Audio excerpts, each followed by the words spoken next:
ทะเลสีดำไม่มีสายไฟมองไม่เห็นทรายจะกลัวหรือไม่ได้ยินเสียงเธอจะกลัวอะไรจับมือฉันไว้ฉันก็อบอุ่นหัวใจ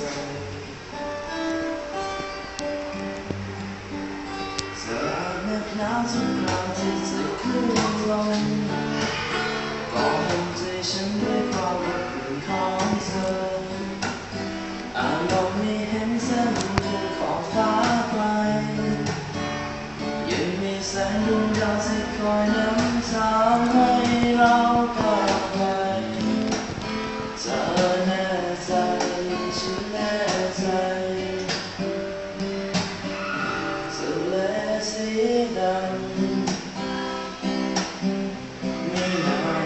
แต่เช้าก็มันคือแค่หนาว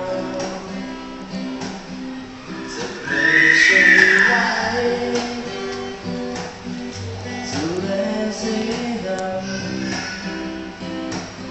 ำไม่ต้องหวั่นไหว